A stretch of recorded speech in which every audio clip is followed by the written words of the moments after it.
Frères et sœurs, bonjour. Le temps a commencé à se réchauffer, mais je ne sens pas que vous êtes trop chaud.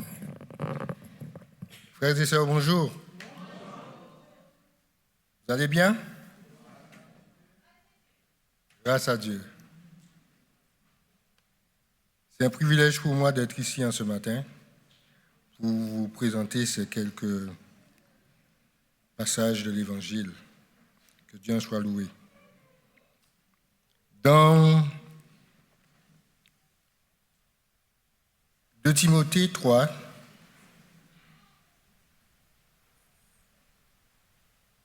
chapitre 3, verset 1er, la Bible déclare: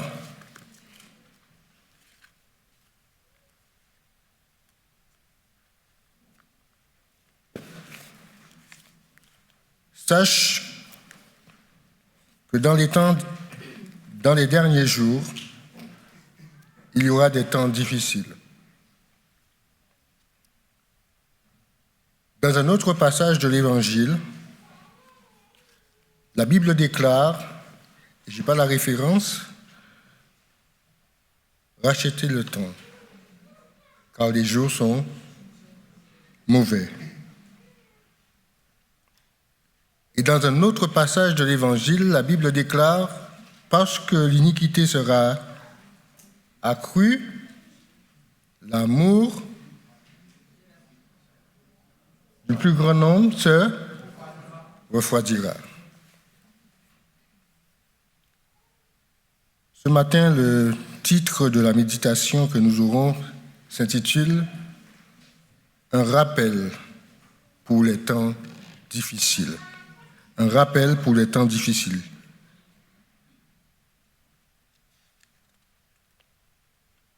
Quelqu'un a dit un jour,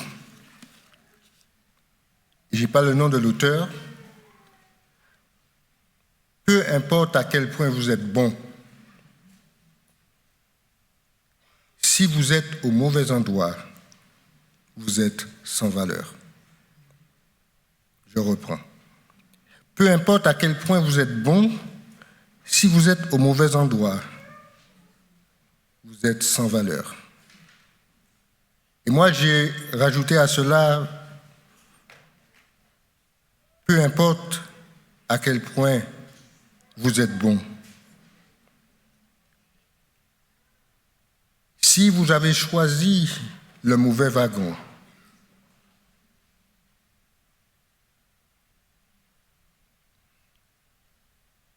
vous n'irez nulle part. Lorsque Paul écrit cette lettre aux Éphésiens, il dit « Moi, le prisonnier dans le Seigneur ». Et lorsque nous étudions l'histoire de Paul, nous savons que ce que ça veut dire. Nous savons jusqu'où sa vocation l'a conduit. Et qu'est-ce que cette vocation a eu comme conséquence sur sa vie personnelle? Il a vécu de multiples souffrances et il a été plusieurs fois emprisonné pour sa foi. Dans 2 Timothée 3, 11 à 12, parlant à son enfant en Christ, il dit « Pour toi, qui as suivi de près mon enseignement, ma conduite, mes résolutions, ma foi, ma douceur, ma charité, ma constance, mes persécutions, mes souffrances. À quelle souffrance n'ai-je pas été exposé à Antioche, à Icône, à Lystre? Quelle persécution n'ai-je pas supporté? Et le Seigneur m'a délivré de toutes. » Amen. L'apôtre Paul continue et dit « Or, tous ceux qui veulent vivre pieusement en Jésus-Christ seront persécutés. »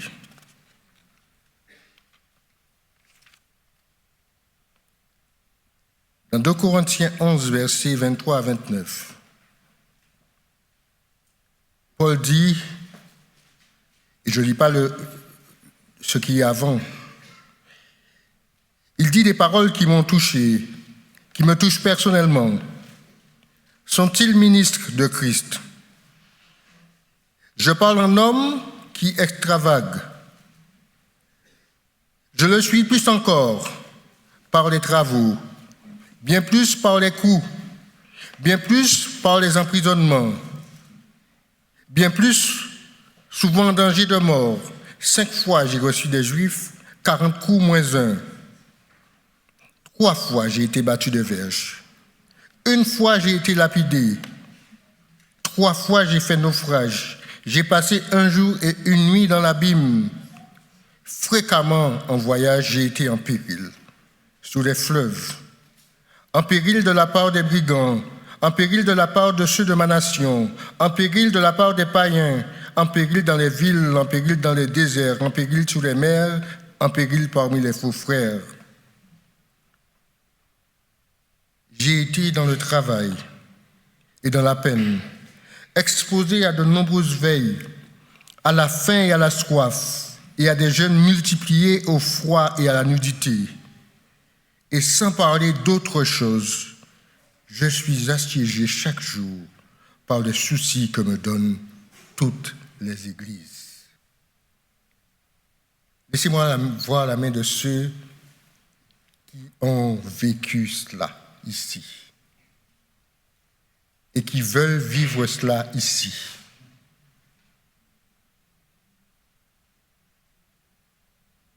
Qu'est-ce que tu as dit? C'est dur.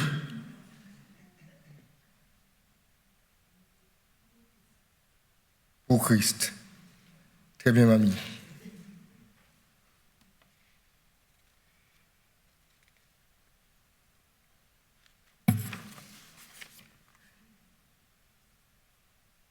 C'est un homme qui a expérimenté, et j'ai choisi le terme exprès pour montrer l'amplitude de ce qu'il a vécu.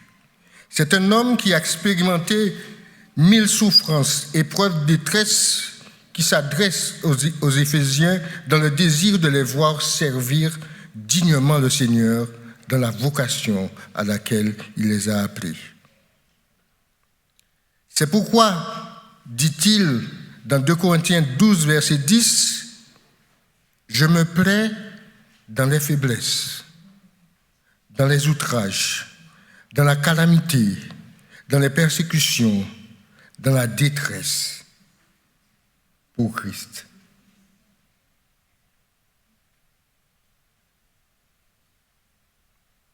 Laissez-moi voir la main de ceux qui se plaisent dans tout cela.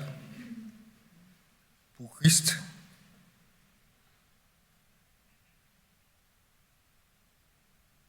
Moi-même, je lève pas la main.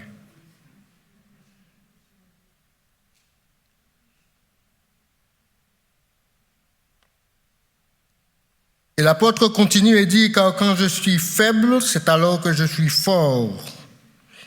Admettez avec moi que c'est puissant. Un homme qui a vécu autant de choses, autant de souffrances, qu'il déclare « Je me plais dans les faiblesses, dans les outrages ». Des fois, quelqu'un me regarde mal, je suis déjà fâché. Et des fois, peut-être, c'est même pas moi qui l'a regardé mal, c'est la personne qui est à côté. Et Paul a subi ce que moi, je ne sais pas si un jour je pourrais subir. Et cependant, il dit, je me plais.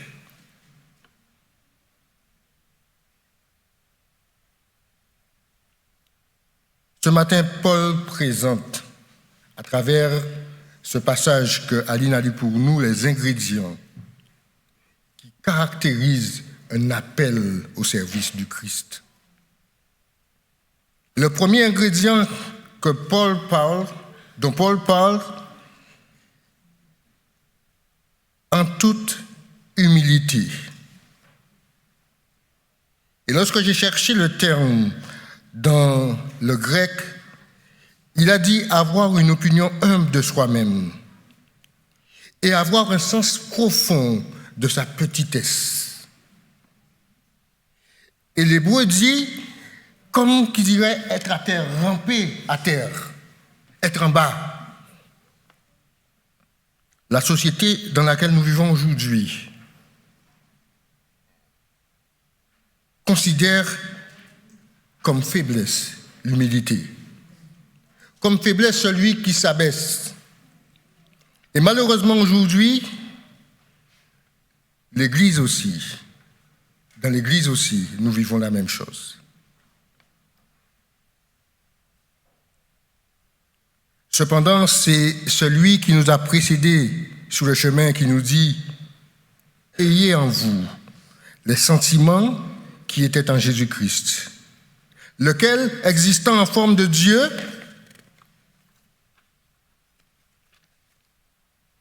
n'a point regardé comme une proie à arracher d'être égal à Dieu, mais s'est dépouillé lui-même en prenant la forme de serviteur, en devenant semblable aux hommes, et ayant paru comme un simple homme, il s'est humilié lui-même, se rendant obéissant jusqu'à la mort, même jusqu'à la mort de la croix.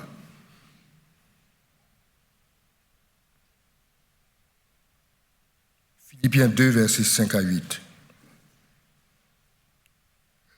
Deuxième ingrédient dont Paul parle est la douceur. Gentillesse, douceur, amabilité, disposition, nous dit le grec, à la douceur, gentillesse d'esprit. Et Paul nous dit que votre douceur soit connue de tout le monde, car le Seigneur est proche. Quelquefois, on manque de douceur. Quelquefois, on manque d'humilité. On ne veut pas descendre devant le frère. On n'est pas doux avec la sœur. On n'est pas doux avec le frère parce que peut-être qu'il a déjà fait tellement de choses. La Bible dit que votre douceur soit connue de tout le monde. En dépit du fait que quelqu'un soit méchant avec moi, en dépit du fait que quelqu'un soit dur avec moi, l'ingrédient de la douceur doit demeurer dans mon cœur, dans ma vie. Lorsque nous sommes dans notre travail, nous savons traduire notre douceur, notre colère en douceur, pour ne pas froisser notre collègue. Mais quelquefois dans l'Église, nous savons exprimer notre colère pour frapper notre frère.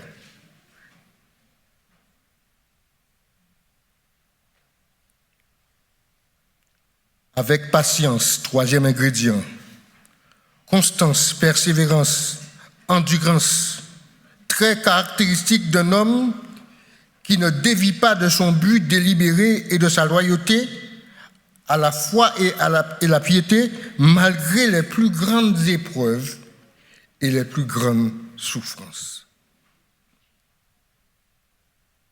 Quand on souffre, l'apôtre nous dit clairement ici, peu importe la souffrance qu'on vit, nous devons être patients.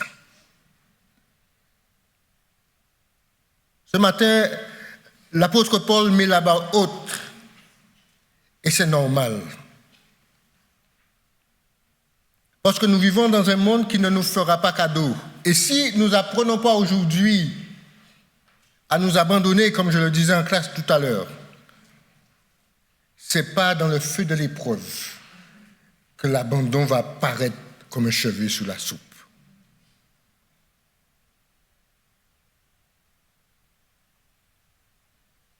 Jacques 5 nous dit, « Voici, nous disons, bienheureux ceux qui ont souffert patiemment. Vous avez entendu parler de la patience de Job et vous avez vu la fin que le Seigneur lui accorda. Le Seigneur est plein de miséricorde et de compassion. » Quatrième ingrédient dont l'apôtre Paul nous invite à tendre, supportez-vous les uns les autres dans l'amour. Ici, le mot utilisé pour parler d'amour est agapé et ailleurs agapao.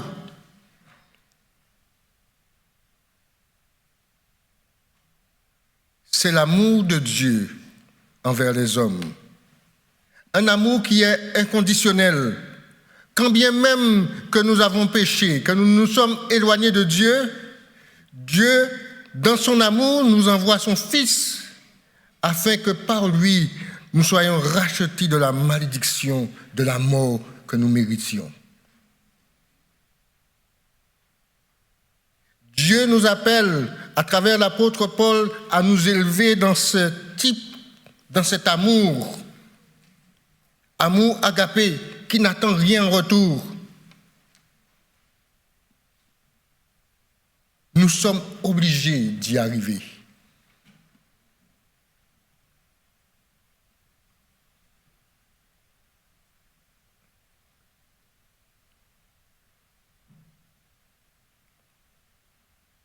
Pierre nous dit, avant tout, ayez les uns pour les autres une ardente charité, car la charité couvre une multitude de péchés.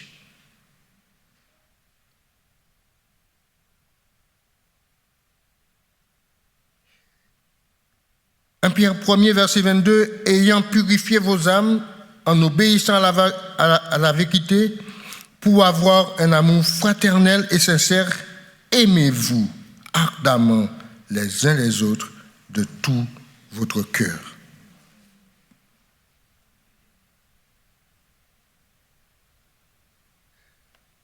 C'est pas chose facile lorsque nous passons dans la tourmente de l'épreuve. C'est pas chose facile lorsque celui qui est à côté de nous trouble. Mais le but reste là.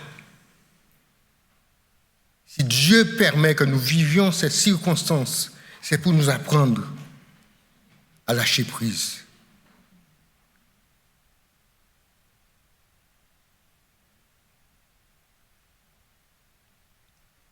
Ne soyons pas comme le singe. Vous savez que si vous mettez une banane dans une bouteille et que vous mettez un singe devant, il va mettre sa main et tenir la banane. Mais il ne va jamais lâcher la banane. Donc sa main va rester dans la bouteille. Et quelquefois, c'est notre attitude. Dieu nous parle, Dieu nous dit, abandonne, arrête. Mais nous continuons à persister dans la mauvaise attitude.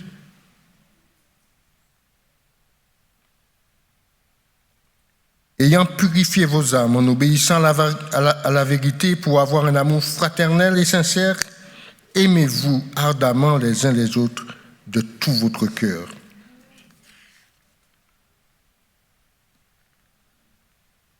Un cinquième point, cinquième ingrédient, l'unité de l'esprit. Je vous exhorte, frères, par le nom de notre Seigneur Jésus-Christ, à tenir un même langage, à ne pas avoir de division parmi vous, mais à être parfaitement unis dans un même esprit et dans un même sentiment. En sixième point, par le lien de la paix. Le mot utilisé en grec est irénée, qui signifie sûreté, bienveillance, dans un état de tranquillité nationale, paix entre les individus, harmonie. Jésus, l'auteur de la paix, nous dit « Je vous laisse la paix ».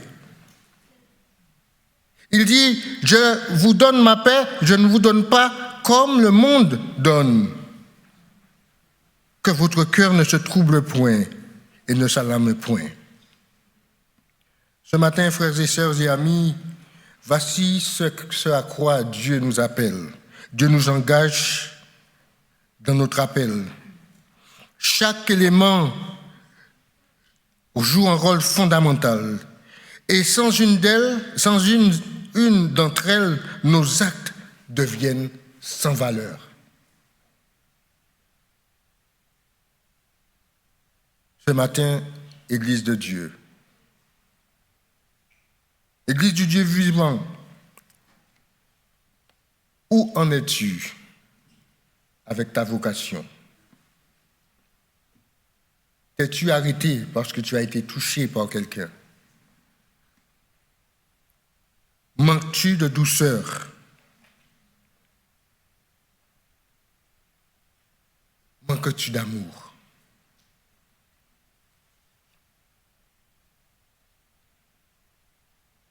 Le texte biblique continue.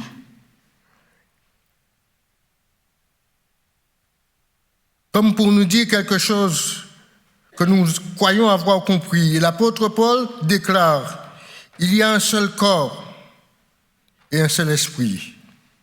Comme vous avez été appelés à une seule espérance par votre vocation, il y a un seul Seigneur, une seule foi, un seul baptême, un seul Dieu, Père de tous, qui est au-dessus de tous. Que voulait dire Paul aux Éphésiens et à nous aujourd'hui par ces paroles? Ces paroles soulignent l'unité fondamentale des croyants en Christ. Le corps fait référence à l'Église. Le peuple de Dieu qui est uni au Christ est animé par un seul esprit. Et si nous sommes dans cette même Église et nous nous querellons, nous devons nous poser la question, quel est l'esprit qui nous anime?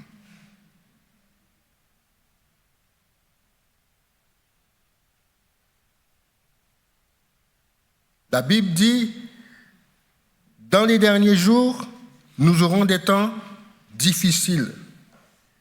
Et nous sommes dans le lieu où nous devons apprendre à nous aimer. Mais bien souvent, c'est là qu'on retrouve les plus grosses difficultés.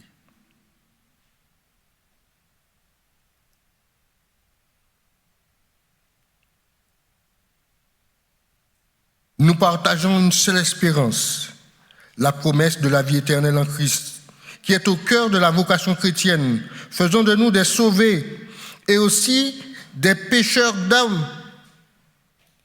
Et lorsque Jésus rencontre les disciples, il rencontre Matthieu, il rencontre Luc, qu'est-ce qu'il dit? Je te ferai pécheur d'hommes. Et chacun de nous qui avons accepté le Christ, Dieu veut faire de nous des pécheurs d'hommes. Vrai ou faux?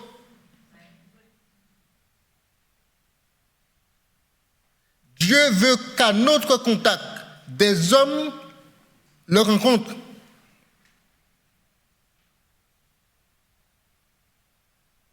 Quand bien même nous ayons une vocation dans l'Église, mais cette vocation que nous avons dans l'Église est une vocation qui doit nous emmener à toucher l'autre. Si c'est chanter que je sais chanter,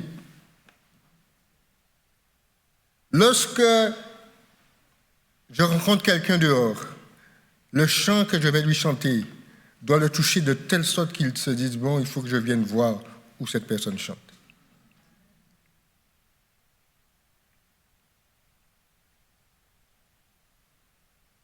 Dieu nous appelle à être des pécheurs d'hommes. Nous devons avoir une seule foi chrétienne.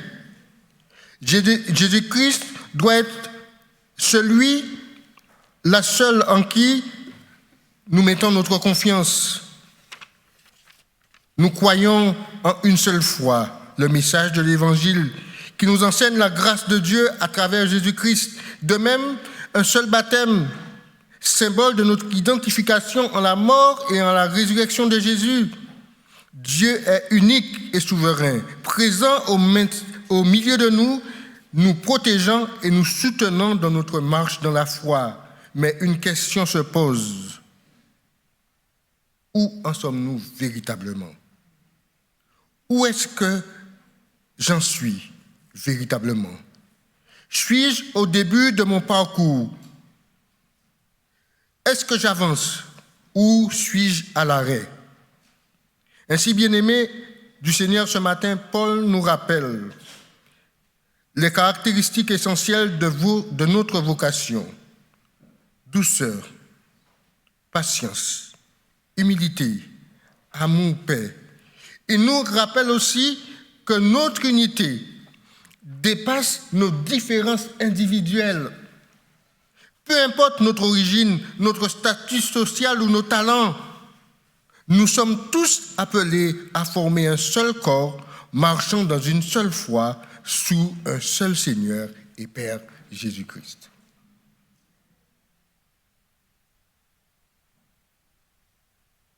Tous nous sommes appelés à aller dans la même direction. Et en créole, on dit même bitin, même bagaille.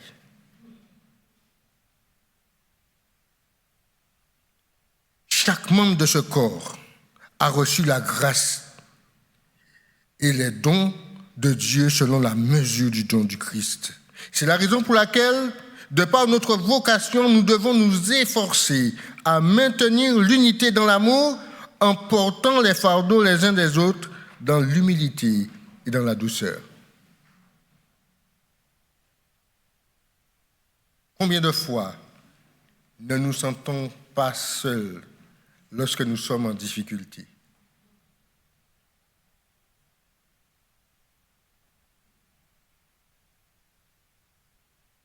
Personne pour nous donner le coude.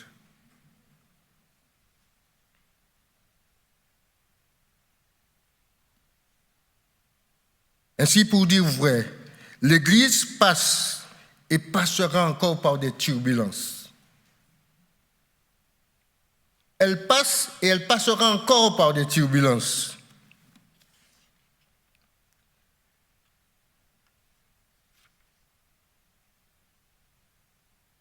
Mais une question se pose. Qu'est-ce qui nous aidera dans cette turbulence à rester debout?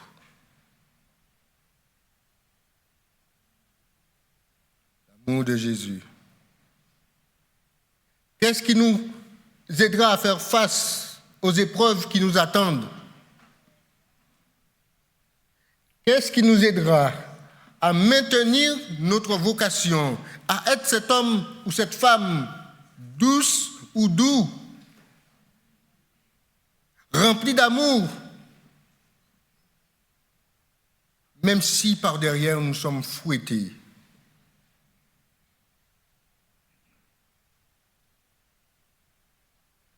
Dans Galates 5, verset 22,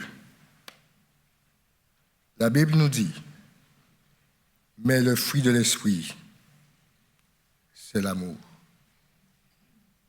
la joie, la paix, la patience, la bonté, la bénignité, la fidélité, la douceur, la tempérance. La loi n'est pas contre ces choses. Paul avait reçu le don du Saint-Esprit. Et par le Saint-Esprit agissant en lui, il est devenu un autre homme. De cet homme qui détruisait les gens, il est devenu l'apôtre des païens. Et il a pu prêcher avec douceur. Il ne tuait plus les gens. Mais le fruit de l'esprit, c'est l'amour.